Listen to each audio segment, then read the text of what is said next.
بسم اللہ الرحمن الرحیم۔ السلام علیکم۔ ملا احمد جیون ہندوستان کے مغل بادشاہ اورنگزیب عالمگیر کے استاد تھے۔ اورنگزیب اپنے استاد کا بہت احترام کرتے تھے اور استاد بھی اپنے شاگرد پر فخر کرتے تھے۔ جب اورنگزیب ہندوستان کے بادشاہ بنے تو انہوں نے اپنے غلام کے ذریعے استاد کو پیغام بھیجا کہ وہ کس دن دلی تشریف لائیں اور خدمت کا موقع دیں۔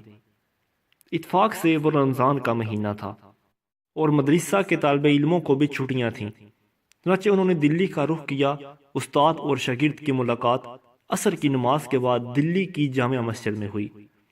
استاد کو اپنے ساتھ لے کر اورنگزیب شاہی قلعے کی طرف چل پڑے۔ رمضان کا سارا مہینہ اورنگزیب اور استاد نے اکٹھے گزارا۔ عید کی نماز اکٹھے ادا کرنے کے بعد ملا جیون نے واپسی کا ارادہ ظاہر کیا۔ بادشاہ نے جیب سے ایک چونی نکالی اور اپنے استاد کو پیش کی۔ استاد نے بڑی خوشی سے نذرانہ قبول کیا اور گھر کی طرف چل پڑے۔ اس کے بعد اورنگزیب دکن کی لڑائیوں میں اتنے مصروف ہوئے کہ 14 سال تک دلی آنا نصیب نہ ہوا۔ جب وہ واپس آئے تو وزیر اعظم نے بتایا کہ ملا احمد جیون ایک بہت بڑے زمیندار بن چکے ہیں اور اگر اجازت ہو تو ان سے لگان وصول کیا جائے۔ یہ سن کر اورنگزیب حیران رہ گیا کہ ایک غریب استاد کس طرح زمیندار بن سکتا ہے۔ انہوں نے استاد کو ایک خط لکھا اور ملنے کی خواہش ظاہر کی۔ ملا احمد جیون پہلے کی طرح رمضان کے مہینے میں تشریف لائے۔ اورنگزیب نے بڑی عزت کے ساتھ انہیں اپنے پاس ٹھہرایا اور ملا احمد کا لباس، بات چیت اور طور طریقے پہلے کی طرح سادہ تھے، اس لیے بادشاہ کو ان سے بڑا زمیندار بننے کے بارے میں پوچھنے کا حوصلہ نہ ہو سکا۔ ایک دن ملا صاحب خود کہنے لگے کہ آپ نے جو چونی دی تھی وہ بڑی بابرکت نکلی۔ میں نے اس سے بنولا خرید کر کپاس کاشت کی اور خدا نے اس میں اتنی برکت دی کہ چند سالوں میں سینکڑوں سے لاکھوں ہو گئے۔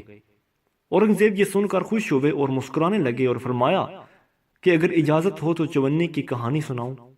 ملا صاحب نے کہا کہ ضرور سنائیں۔ اورنگزیب نے اپنے خادم کو حکم دیا کہ چاندنی چوک کے سیٹھ اتم چند کو فلاں تاریخ کے کھاتے کے ساتھ پیش کرو۔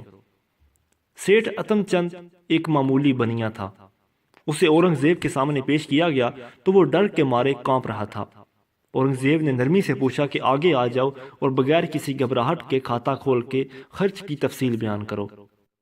سیٹھ اتم چند نے اپنا کھاتا کھولا اور تاریخ اور خرچ کی تفصیل سنانے لگا۔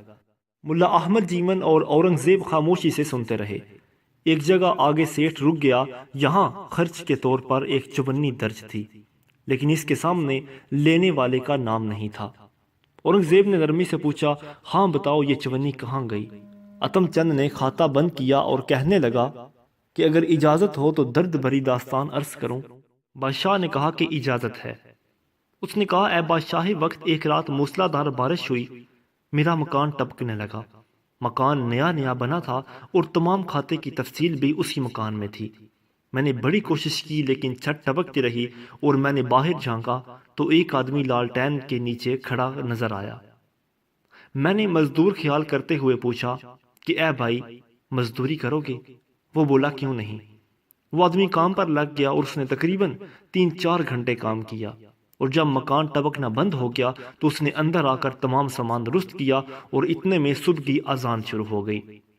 وہ کہنے لگا کہ سیٹھ صاحب آپ کا کام مکمل ہو گیا ہے، اب مجھے اجازت دیجیے۔ میں نے اسے مزدوری دینے کی غرض سے جیب میں ہاتھ ڈالا تو ایک چونی نکلی۔ میں نے اس سے کہا کہ بھائی ابھی میرے پاس یہی چونی ہے، یہ لے لو اور صبح دکان پر آنا، تمہیں مزدوری مل جائے گی۔ وہ کہنے لگا کہ یہی چونی کافی ہے، میں پھر حاضر نہیں ہو سکتا۔ میں نے اور میری بیوی نے اس کی بہت منتیں کی لیکن وہ نہ مانا اور کہنے لگا کہ دیتے ہو تو یہ چونی دے دو ورنہ رہنے دو۔ میں نے مجبور ہو کر چونی دے دی اور وہ لے کر چلا گیا اور اس کے بعد سے آج تک وہ نہ مل سکا۔ آج اس بات کو 15 برس بیت گئے۔ میرے دل نے مجھے بہت ملامت کی کہ اسے روپیہ نہ سہی 98 دے دیتا۔ اس کے بعد اتم چند نے بادشاہ سے اجازت چاہی اور چلا گیا۔ بادشاہ نے ملا صاحب سے کہا کہ یہ وہی چونی ہے، کیونکہ میں اس رات بھیس بدل کر گیا تھا تاکہ رعایا کا حکم معلوم کر سکوں، سو وہاں میں نے مزدور کے طور پر کام کیا۔ ملا صاحب خوش ہو کر کہنے لگے کہ مجھے پہلے ہی معلوم تھا کہ یہ چونی ہونہار شاگرد نے اپنی محنت سے کمائی ہوگی۔ اورنگزیب نے کہا کہ ہاں واقعی، اصل بات یہ ہے کہ میں نے شاہی خزانے سے اپنے لیے کبھی ایک پائی بھی نہیں لی۔ ہفتے میں 2 دن ٹوپیاں بناتا ہوں، 2 دن مزدوری کرتا ہوں۔ میں خوش ہوں کہ میری وجہ سے کسی ضرورت مند کی ضرورت پوری ہوئی۔ یہ سب آپ کی دعاؤں کا نتیجہ ہے۔ اگر آپ کو ہماری یہ کاوش اچھی لگے تو پلیز ہمارے چینل کو سبسکرائب کیجیے۔ بہت شکریہ۔